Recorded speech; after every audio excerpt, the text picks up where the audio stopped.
तो डब्बू जी कभी एक ही अब्बू, ये डब्बू को मैं कहूंगा डब्बू कभी एक ही अब्बू, हर रोज तब्दील करना लीडर को और उसको वालिद कहना ये मुनासिब नहीं है। और आप इल्जाम लगा रहे हैं कि हमने आपके एक एमपीए को 40 करोड़ रुपए ऑफर किया। मैं अल्लाह ताला को हाजिर नाजिर जान के कहता हूं कि अगर मैंने आपके इस एमपीए को चौधरी मसूद जिनका नाम है 40 करोड़ रुपया ऑफर किया हो तो अल्लाह ताला मुझ पर अपना अजाब और कहर नाजिल फरमाए। और अगर आप झूठे हैं और मुझ पर झूठा इल्जाम लगा रहे हैं तो यह भी दुआ करता हूं कि अल्लाह ताला आप पर अपना कहर और अजाब नाजिल फरमाए। कैस गजब खुदा का कि लियाकतपुर से एमपीए चौधरी मसूद के हवाले से कहा गया कि उनको पैसे दिए गए हैं। यह चौधरी मसूद का इस्तीफा है। यह चौधरी मसूद जो पीटीआई के लियाकतपुर से एमपीए हैं, यह उनका इस्तीफा है और यह आज का नहीं है। यह मैं चाहता तो पहले मंजर आम पर ले आता। यह 3 अप्रैल 2022 का इस्तीफा है। 3 अप्रैल 2022 का इस्तीफा है जो उन्होंने आपकी पार्टी से नाला होकर, आपकी पार्टी में जिसका नाम तहरीके इंसाफ है, उन्होंने लिखा है कोई इंसाफ नहीं है इसमें। वो बाइज्जत और बावकार शख्स हैं। वो अपना इस्तीफा जमा करा चुके हैं और इस्तीफे के बाद आप अगर रिश्वत का इल्जाम लगा रहे हैं तो मैं कुरान पर हल्फ देने को तैयार हूं कि चौधरी मसूद को कोई पैसे नहीं दिए गए। और फवाद चौधरी साहब, आप अगर ये कुरान पे हल्फ दे दें कि हमने पैसे दिए हैं चौधरी मसूद को तो मैं अपनी बात से पीछे हटके मैं हमेशा के लिए सियासत छोड़ दूंगा। देते हैं हल्फ आके, बातें जितनी मर्जी करा लो और अमल यह है कि अपने एमपीए की खबर नहीं है। ये कैसी पार्लिमानी पार्टी है? आपको इल्म नहीं था कि आपका एमपीए अप्रैल में इस्तीफा दे गया है? ये देखिए ना, अब ये मैं अभी मीडिया से भी शेयर करूंगा। तो बात यह है, आपको वोट चाहिए हैं 188 जो आपके पास मौजूद हैं। अब उसमें से ये कम हो गया तो 187 पीछे रह गए और मुस्लिम लीग नून और उसके इत्तेहादी 180 पे खड़े हैं। 7 वोटों का फर्क है। अब 7 वोटों का फर्क, शायद ये 5 वोटों का फर्क होता अगर शरकपुरी साहब ने और फैसल न्याजी साहब ने इस्तीफा ना दिया होता।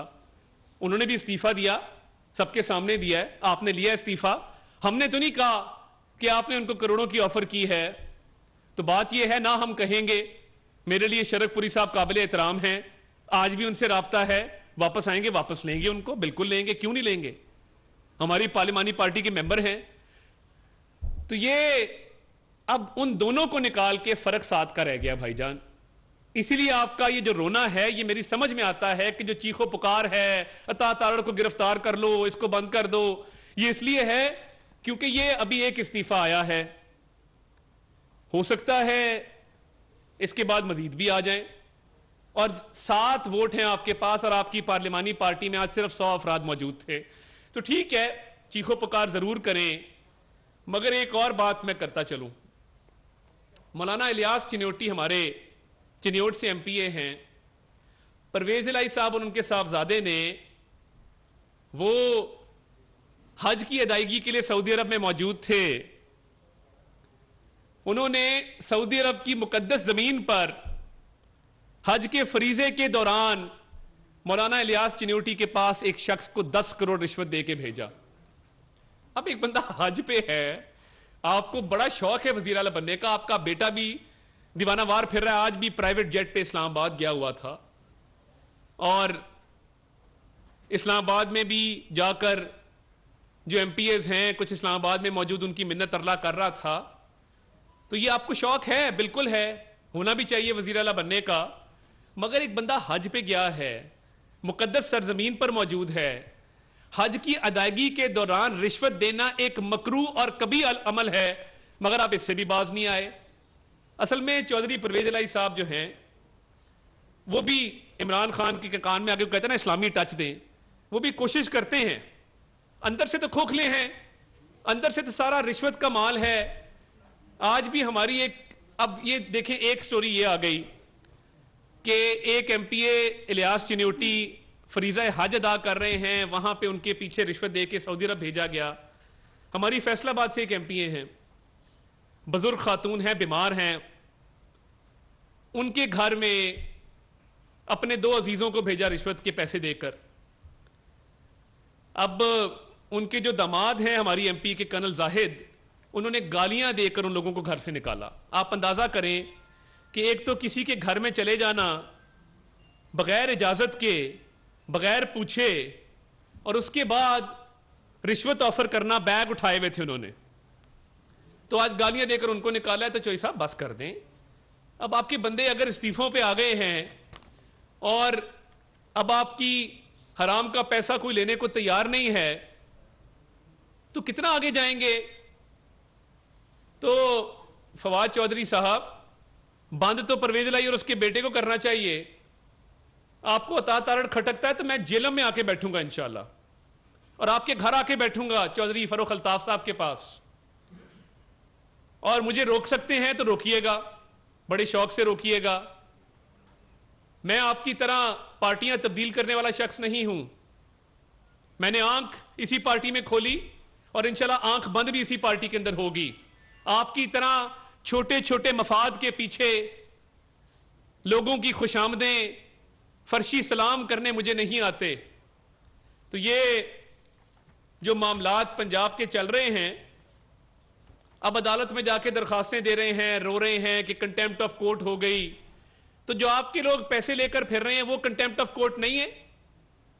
जो आप जबरदस्ती इस्तीफे लेते हैं वो कंटेम्प्ट में नहीं है। देखें ना आप, अब एक इस्तीफा आपका आ गया, अब 7 की गिनती बाकी है, मैदान भी है, घोड़ा भी यही है, आए देखते हैं।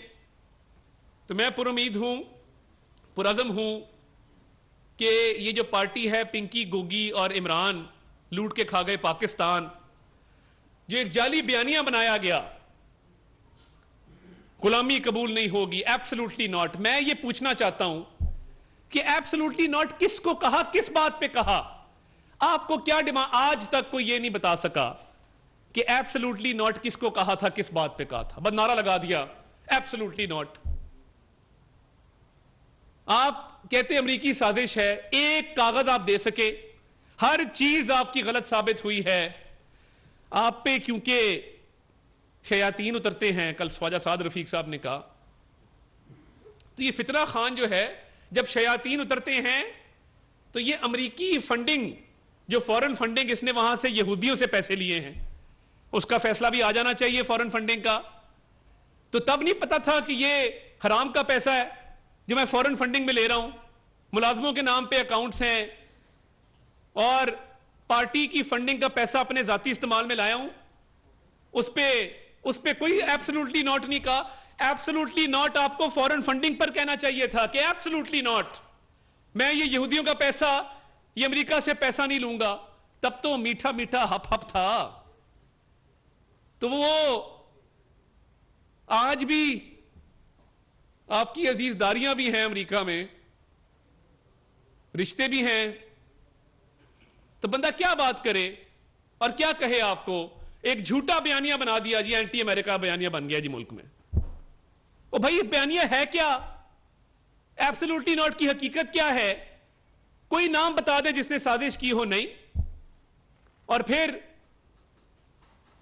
आपके कान में आपके मुशीर आके कहते हैं खान साहब इस्लामी टच, इस्लामी टच। तो मजहब को इस्तेमाल करते हैं, कभी एंटी अमेरिकन जो बयानिया है उसको इस्तेमाल करते हैं। कल एक शख्स ने कहा जी मेरी वालदा जो है वो फलां जात से ताल्लुक रखती है। गजब खुदा का। पहले कहता था कि मेरी दादी आलू पालक पका रही थी अगस्त में, जब पाकिस्तान बना तो वो हांडिया छोड़ के भाग पड़ी। पहले बताया अगस्त में पालक नहीं होती भाई, अगस्त के महीने में पालक नहीं होती, इसकी दादी पका रही थी। कल उसने कहा कि मेरी माँ जो है वो फलां कबीले से ताल्लुक रखती है। यानी अपनी मां की जात तब्दील कर देते हैं जब बात कोई करनी हो टीवी के ऊपर। तो ये गैर संजीदा से लोग हैं। हम संजीदगी के साथ इलेक्शन में उतर पड़े हैं। ये अब हार जीत अल्लाह ताला के हाथ में है, मगर जोर पूरा लगाएंगे और हिम्मत हौसले के साथ लगाएंगे। फर्क बहुत कम है और दुआ है कि अल्लाह ताला हमें फतह नसीब फरमाए। इनके तमाम इल्जामात को रद्द करते हैं और अगर कोर्ट बुलाएगी, कोर्ट में जाके बताएंगे कि परवेज इलाही और उसके बेटे मोनस ने कहां कहां पे पैसों की ऑफर की और कैसे की है। तो ये इस्तीफों की का सिलसिला शुरू हो चुका है। तो इंशाल्लाह मजीद भी आपको फिर इसके साथ साथ अपडेट रखेंगे जी। बहुत शुक्रिया। नंबर 1 के हवाले से बात हो रही है, तो कोई सरप्राइज 22 जुलाई को आप दे देंगे? देखिए, ये सियासत है। सियासत जो है it's the art of the possible, मुमकिनात का खेल है। तो जब मुमकिनात लामहदूद हो तो सरप्राइजेज आया करते हैं और सरप्राइज बिल्कुल आ सकता है। ये रहेगा कि आज शाह महमूद कुरैशी ने पंजाब असेंबली मीडिया से गुफ्तगू की और उन्होंने ये कहा कि नून लीग को तबाह करने में इस वक्त सबसे ज़्यादा किरदार आसिफ अली जरदारी का है, और आसिफ अली जरदारी जब से नून लीग के साथ जुड़े हैं तो उन्होंने नून लीग को बहुत ज़्यादा तबाह किया। इसके ऊपर आप क्या कहेंगे? देखिए, जो शख्स इमरान खान की नाअहली के लिए दुआएं करता हो, लोगों से राब्ते करता हो कि इसको फारिग करें मैं ताकि PTI को टेक ओवर कर सकूं, अब वो जरदारी साहब की पार्टी में रहते हुए जरदारी साहब का वजीर खारजा हो और अगले ही दिन तहरीक इंसाफ का वजीर खारजा बन जाए, तो ऐसे शख्स को तो वैसी शर्म आनी चाहिए जरदारी साहब के बारे में बात करते हुए।